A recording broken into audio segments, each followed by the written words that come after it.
صاحب کی فتح کے لیے دن رات کوشاں ہیں، میں انہیں مبارکباد پیش کرتا ہوں، کیونکہ یہاں آنے کے بعد جس طرح کی فضا جو نظر آئی وہ یہ واضح طور پر اس بات کا اعلان کر رہی ہے کہ انتخابات کے نتائج تو 23 کو آئیں گے، لیکن آج ہی اس بات کا احساس ہو رہا ہے کہ یہاں سے نجیب ملا انشاءاللہ بڑی کثرت کے ساتھ جیت کر کے ویدھان سبھا میں جانے کا کام کریں گے۔ یہاں پر جو ایم ایل اے صاحب ہیں انہوں نے جو ہے جھوٹ کا پلندہ ان کا رہا ہے۔ اب آج کی تاریخ میں یہاں کی عوام اس سے واقف ہو گئی ہے کہ معمولی سے قبرستان کے معاملے میں انہوں نے لوگوں کو یہاں الجھا کے رکھا، نہ کوئی ڈھنگ کا یہاں تعلیمی ادارہ وجود میں آیا، اسکول سے لے کے کالج تک کہیں ایجوکیشنل انسٹیٹیوشن کوئی کوشش نہیں ہے۔ ہیلتھ کے لیے کوئی سرکاری اسپتال نہیں، سرکاری اسپتال بھی تھا تو اس کو پرائیویٹ اسپتال میں انہوں نے کروا دیا۔ یہاں جو ہے ہر طرح کی بدحالی ہے اور نشے کی لعنت سے یہ شہر جو ہے اس وقت جو ہے بڑی بری طرح سے جوجھ رہا ہے۔ ایسے میں نوجوان قیادت نجیب ملا صاحب کی شکل میں جو سامنے آئی ہے ابھر کر کے، انشاءاللہ وہ یقیناً کامیاب ہوں گے۔ اور انہوں نے یہاں پر الیکشن سے پہلے ہی انہوں نے جو ہے اپنے جو ہے رنگ اپنے اثرات دکھائے اور 180 کروڑ سے زائد کا سرمایہ اسٹیٹ گورنمنٹ سے سینکشن کرا کے ممرا کلوا کے ڈیولپمنٹ میں وہ فنڈ لا کر کے یہاں دینے کا کام کیا ہے۔ یہاں آپ کو بتاتا چلوں کہ اجیت دادا پوار نے اقلیتوں کی فلاح و بہبود کے لیے کم از کم یہاں جیسے مولانا آزاد فائنینشیل کارپوریشن کا فنڈ جو 100 کروڑ کا پہلے ہوا کرتا تھا اس کو 1000 کروڑ کا کرنے کا کام کیا۔ انہوں نے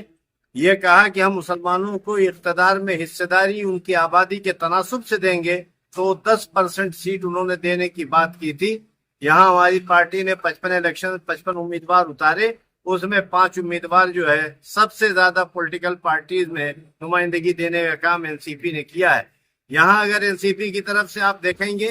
دادا نے کہا کہ اگر ہم کو سیاسی طاقت اتنی مل جاتی ہے تو ہم یقینی طور پر مہاراشٹر میں مسلمانوں کو 5% ریزرویشن دینے کا کام کریں گے۔ دادا نے اسی طرح اعلان کیا کہ صاحب مسلمانوں کی جو قبرستان ہے اور جو اس کا انکروچمنٹ وغیرہ جگہ جگہ پر دیہاتوں میں یہاں ہوتا ہے اس کے لیے فنڈ سینکشن اور ایلوکیٹ کرنے کا کام دادا نے کیا۔ اگر آپ چلے جائیں اتری مہاراشٹر میں مالیگاؤں چلے جائیں، آپ دھولیا چلے جائیں یا اس طرف جو ہے کے علاقوں میں، تو وہاں کی مساجد کے جو پرپوزل دادا کے پاس آئے وہاں ان تمام مساجد میں الیکٹریسٹی کے لیے جو ہے انہوں نے کہا کہ سولر پینلز لگائیے جس پر مسجدوں کی انتظامیہ پر بوجھ کم سے کم پڑے۔ تو ایک ایسا شخص جو مسلمانوں کی فلاح و بہبود کی بات کرتا ہو، جو اقتدار میں حصہ داری کی بات کرتا ہو، کہیں فساد ہوا، میرا روڈ کا فساد ہوا، بلڈوزر آیا، دادا کے حکم سے فوری طور پر جب ہم لوگوں نے دادا سے اپروچ کیا کہ دادا یہ کیا ہو رہا ہے یہاں پر، دادا نے فوری طور پر میونسپل کمشنر کو ڈانٹنے کا اور اس کے بعد وہاں سے بلڈوزر وغیرہ کو ہٹوانے کا کام کیا۔ مسلمانوں کو آج کی تاریخ میں جو ایک بڑا مدعا تھا، یوگی وغیرہ یہاں آ کر کے جو کہہ رہے تھے کہ ہم سب بٹیں گے، اگر بٹیں گے تو کٹیں گے، اس معاملے پر اجیت دادا نے بہت بری طرح سے پھٹکارنے کا کام کیا اور اجیت دادا نے کہا کہ اس طرح کا سلوگن مہاراشٹر میں نہیں چلے گا، ہم مہاراشٹر میں سب کو جوڑنے کا کام کریں گے اور اقلیتوں کے یہاں کسی طرح سے خوفزدہ ہونے کی ضرورت نہیں ہے۔ ان تمام باتوں کی وجہ سے یقینی طور پر وہ اس بات کے مستحق ہیں کہ مسلمان اجیت پوار کے ساتھ کھڑا ہو، ان کو قوت بخشنے کا کام کرے، جس سے کہ وہ اپنی زبوں حالی، اپنی بدحالی، اپنی پریشانی کو ترقی کی شکل میں بدل سکے اور اس کے اندر بھی اعتماد اور کسی طرح کی جو ہے خود اعتمادی پیدا ہو۔ ایڈوکیٹ جلال صاحب ایک بہت بڑا فیکٹر اور یہاں کے جو 15 سال کے خاندان ہیں ڈاکٹر جتیندر اہواگ، وہ کہتے ہیں کہ اگر گھڑی پہ آپ نے ووٹ دیا اس کا مطلب بی جے پی کو دیا۔ ایک طرف اجیت پوار صاحب کی دنیا کے کارنامے جو آپ گنا رہے ہیں اور یہ حقیقت ہے سب سے زیادہ سیٹ جو ہے مسلمانوں کو اجیت پوار صاحب نے دیا ہے، کیا کہیں گے؟ اور نجیب ملا صاحب کا بھی یہی کہنا ہے کہ ایک مومن اگر ایک مومن کو ووٹ دیتا ہے تو وہ بی جے پی کا ہو جائے گا۔ دیکھیے ایسا ہے، یہ ان کے خوف و ہراس کی زبان ہے، وہ کہیں نہ کہیں ان کی اس طرح کے جملوں میں گھبراہٹ نظر آتی ہے۔ ایک بات ان سے پوچھ لیجئے کہ ہمارا الائنس بی جے پی اور شیو سینا شندے کے ساتھ ہے، تو ان کا الائنس کانگریس شرد پوار صاحب کی این سی پی اور ادھو بالا صاحب ٹھاکرے کی شیو سینا سے ہے۔ ادھو بالا صاحب ٹھاکرے اپنی ہر پبلک میٹنگ میں عوامی سطح پر اعلانیہ یہ کہتے ہیں کہ ہمیں گرو ہے اس بات کا کہ بابری مسجد کو دھوست کرنے کا، گرانے کا کام ہمارے سینکوں نے کیا۔ وہ جو ہے کانگریس کے ساتھ الائنس میں جب تھے تو اس وقت بھی انہوں نے آرٹیکل 370 پر کشمیر کے موضوع پر ووٹ کرنے کا کام بی جے پی کے ساتھ کیا تھا۔ طلاق بل جب آیا پارلیمنٹ میں، طلاق ثلاثہ کے اس ایشو پر جو ہے شیو سینا نے، جو کانگریس کی ہمنوا تھی، جو شرد پوار صاحب کے ساتھ تھی، اس نے جو ہے پارلیمنٹ میں بی جے پی کے ساتھ کھڑے ہو کر کے ووٹ کرنے کا کام کیا۔ اور میں ایک بات ببانگی دوہل کہتا ہوں کہ کل کی تاریخ میں یہ جو ہے اگر یونیفارم سول کوڈ کا معاملہ آیا پارلیمنٹ میں تو یونیفارم سول کوڈ کے مسئلے پر یہاں پر ادھو بالا صاحب ٹھاکرے کی شیو سینا وہ مسلمان ضرور مسلمانوں سے ووٹ لیں گے، ان کو سیکولر بنانے کی کوشش کریں گے، لیکن وہ جو ہے بی جے پی کے ساتھ کھڑی ہو کر آپ کی شریعت مطہرہ پر حملہ ور ہوگی۔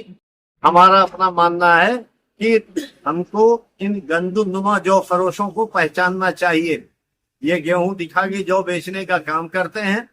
یہ دھوکہ دے رہے ہیں کلیئر کٹ۔ ادھو بالا صاحب ٹھاکرے جو ان کے ساتھ جو ہیں،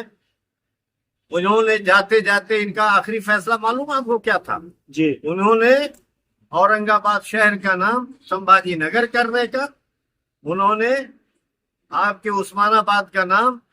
دھاراشیو کرنے کا کام کیا۔ جو لوگ آپ کی آئیڈینٹی کے خلاف ہوں، آپ کی شناخت، آپ کے تشخص کے خلاف ہوں، آپ کا یہ فرض بنتا ہے، ہمارا یہ فرض بنتا ہے کہ ہم ان کو اقتدار سے ہٹانے کا کام کریں۔ ایک بات اور کہتا چلوں اسی میں جی، کہ ہماری پارٹی ہی ہندوستان کی واحد پارٹی ہے جو اسے فلسطین کے ایشو پر، غزہ کے ایشو پر، ہم نے دہلی میں بڑے پیمانے پر مظاہرہ کرنے کا اور وہاں اجلاس کرنے کا فلسطینیوں کے حق میں، غزہ کے حق میں کام کیا۔ ہم نے وہاں پر جو اجلاس رکھا تو پتہ چلا کہ 9 ملکوں کے سفراء اس میں آئے۔ اس کے اندر ایران کا سفیر آیا، اس کے اندر ترکی کا سفیر آیا، اس کے اندر جارڈن کا سفیر آیا، اس کے اندر ساؤتھ افریقہ کا سفیر آیا، اس کے اندر زامبیا کا سفیر آیا، اس کے اندر زمبابوے کا سفیر آیا، اور تو اور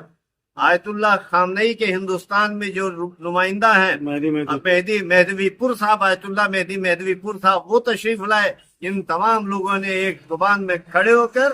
اس بات کی ستائش کی کہ ہندوستان میں بھی ایک سیاسی جماعت کم از کم غزہ کے ان پریشان حال لوگوں کے لیے، ان کو جو مارے گئے ان کے عزیزوں کو پھرسا دینے کے لیے کم از کم یہاں کھڑی ہے۔ اور یہ طے ہوا تھا کہ این سی پی کی طرف سے بڑے پیمانے پر ریلیف ہم لوگ لے کے جانے والے تھے غزہ، لیکن بدقسمتی سے ایران کا جو قضیہ شروع ہو گیا اور بمباری آپس میں ہوئی، جس کی وجہ سے وہ سب رکاوٹ ہو گئی۔ نہیں تو یقینی طور پر ہم آپ سے اقلیتی شعبے کی ذمہ دار کی حیثیت سے میں آپ سے کہہ رہا ہوں، انشاءاللہ جیسی تھوڑا حالات بہتر ہوئے تو غزہ میں ہم لوگ انشاءاللہ ان تباہ حال لوگوں کے لیے یقینی طور پر بڑے پیمانے پر ریلیف بھی لے جائیں گے، اور اس میں انشاءاللہ سینکڑوں گھر بھی ہم لوگ جو ہے بنانے کا کام کریں گے۔ ایک بات اور بتاتا چلوں، جتیندر اوار صاحب سے میں عوامی سطح پر چیلنج کرتا ہوں کہ کیا ان کے اندر دم خم ہے کہ وہ اپنا پاسپورٹ عوام کے درمیان لا کے پیش کریں اور یہ بتائیں کہ وہ اسرائیل نہیں جاتے رہے۔ میرا یہ چیلنج ہے، میرا ان پر یہ الزام ہے، اور یہ حقیقت ہے کہ وہ جو ہے اسرائیل کے پیادہ ہیں۔ اگر امریکہ کے الیکشن میں اسرائیل کی حمایت کی وجہ سے کملا جو ہے کملا ہیرس اگر وہاں پر الیکشن ہار سکتی ہے صرف اس لیے کہ وہ اسرائیل کی ہمنوا تھی، تو یقینی طور پر یہاں پر جو ہے کملا ہیرس کا جو یہاں پر اس کا جو بھائی ہے، یہ جس کا نام جتیندر اوار ہے، یقینی طور پر وہ بھی کملا ہیرس کی طرح شکست سے ہمکنار ہوگا۔